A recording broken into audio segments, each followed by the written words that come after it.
Hey there. So I wanted to talk a little bit about something that I think most of us go through when we are um, farmer harmed to a great extent, and that's surrounding existential crisis. And I really do think most of us, if not all of us, go through something like this when we're in withdrawal, when we've been injured. I mean, it's just impossible not to go through this. I think not to have these questions, not to have these thought processes and patterns when you're dealing with something that's so huge. And I think it starts with when your trust in the systems that you thought were meant to protect you is obliterated into 1,000 pieces. You grow up and you kind of have these safety nets. You have the safety net of knowing that if you hurt yourself or if you're sick, there's somewhere you can go for help. Like it's going to be okay if such and such happens to me, or if I hurt myself, because there's a place I can go that's safe, and there's doctors and there's people who know what they're doing, and I can trust and I can listen to them, and they're going to have my best interests at heart, and they're going to make me comfortable, and they're going to look after me and make me better. And it's one of those safety nets. I mean, there's a lot of safety nets in life, but that's the one that we're kind of dealing with the most with all of this. And it's the moment where you realize that there is no safety net there. There is nobody that you can trust. There's nobody who, will really understand your situation. You can't just walk into the hospital and say, this is what's happening to me, help me. And they can't make you better. They can't do anything that's going to save you and lift you out of this, lift you out of what you're going through. And I think when that's kind of crushed and you realize the greatness of that, it kind of sends you into thinking about all the other avenues and all the other systems you have in your life that aren't what they seem and aren't what we're told they are. And it can be a huge thing to kind of grapple with and to really wrap your head around, and you feel kind of naked and you feel like you're on your own because that safety net's taken away from you, and now it's up to you.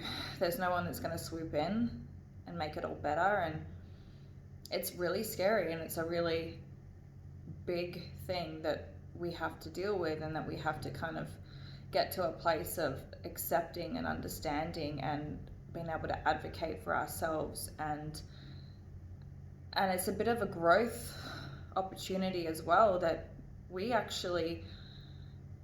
don't need a white lab coat to have the same or even better understanding of these things that doctors train for many, many years. And that's not to put everything that they do to the side. It's just having that faith in yourself that you know things, that you're a smart person, and you're trustworthy, and you know things that these doctors don't know. There's plenty of times where I've been in a room with a doctor or a professional, and they've said, wow, you seem to know more about this than we do. And it's a growth opportunity. It's not what we want. We want to be able to rely on somebody and feel like we don't have to be in this alone, but that's not the case. But it's a huge thing to have that blown up and, into pieces, and realize that this is the reality of what we're going through. And then there's the question of, who am I now? Now that this has happened to me, now that I've been injured, now that I've been going through such tremendous torture and pain, the person that you thought you were, that you knew you were, you're not anymore. A lot of people say, I'll never be the same.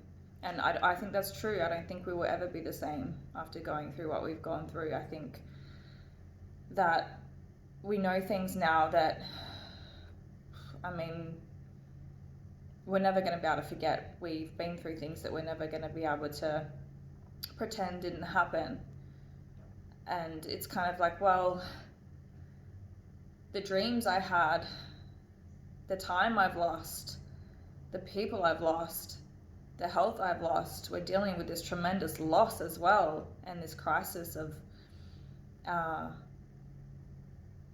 what do I do now? Where do I go from here?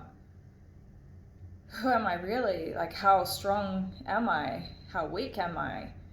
It's just, it's every single part of you, and every single part of your life is affected when you're dealing with this injury.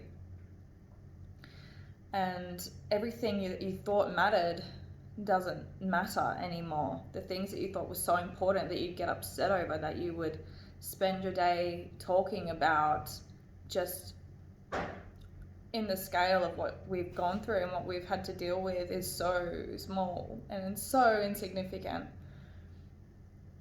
Things like, gossiping about people who've said something wrong, or a little work problem, or someone doing something in traffic, that really grinds your gears or gets you angry. All these things that would just ruin our day, or ruin my day anyway, they're just so unimportant when you're dealing with a life and death situation, when you're dealing with something that's so overwhelmingly huge. Even just things like clothing, or as a woman, like having yourself look a certain way, or having the latest fashion, anything, things like that. It's just like, who cares when I'm on the brink of something, when I'm on the edge, when I'm just trying to stay alive. Who cares about that stuff? And then you go around and you watch other people caring so much about this stuff and living so superficially, and you're just like, you have no idea. You have no idea how unimportant this is, And it's very hard now to sit around and to hear people complain about things that are so minute in comparison to what I'm going through, what we're going through. I'm sure it's the same with people who have been diagnosed with a terminal illness, or, something like that. It's just like they're walking around in a daze and they're asleep, and it's like we've woken up, we've been shaken awake by what's happened to us, that we've had no choice but to look around and see how crazy the world is, and how unimportant all these things are, like the Grammys, or what celebrities doing, or what. I'm like, are you serious? Like, go through some real stuff and then talk to me. And I know that probably sounds bad, and I do have compassion for people and their problems, but I think, we know that in the greater perspective of things, that these things just don't matter anymore. And that is, again, a growth opportunity, as hard as it is, as crappy as it is. You have questions in your faith. Why has this happened to me? Why am I going through this? What does this mean for me? Where is God in this? There's a whole other thing when it comes to faith, of learning and growing, and getting through when you have God, that you wouldn't have to go through normally in normal life circumstances until this happens to you. There's that whole side of things as well. There's dealing with so much loss that other people don't have to deal with. So many things we didn't think would happen to us happens, and it just shakes every single part of our existence, to the point where we just, we have to go through that learning, those moments of learning and questioning, and what does it all mean, and how can I get through this? And it's rough, but I think it's something we can't avoid. I think it's just going to happen whether we like it or not. And I think through that we are able to become new creations. I feel that the old me, the old Tess, is dead and gone. She is buried and dead and gone. And I have days where I feel really down about that. I feel deep grief about losing my innocence and who I thought I was and what I thought I would be. And there are days where that's really hard to deal with. And then, but at the end of the day, I'm faced with the choice of, do I choose bitterness or betterness? And some days I choose bitterness. There are some days where I'm like, you know what, screw this. This is like insanity. This is not fair. Life's not fair. You know, I give myself those days and I allow myself those days, but you know, I'm getting pretty good at being able to pick myself up out of that and say, actually, you know what, I'm not going to let this beat me. I can't let this beat me. I have people that depend on me, that love me. I have so much to say, so much to do. I have people to help. I'm going to choose betterness, and I'm going to become a new creation. And no, I'm not going to be the same. I'm going to be different, but it's going to be in a way that gets rid of all the old gunk that in the person that I was, all of the stuff that didn't matter. And now I am a person who is focusing on what I can do now and what I can bring now through all of this. So I allow myself moments of a little bit of bitterness, and then it's pulling myself up and going, I'm going to make something good out of this insanity and this torture.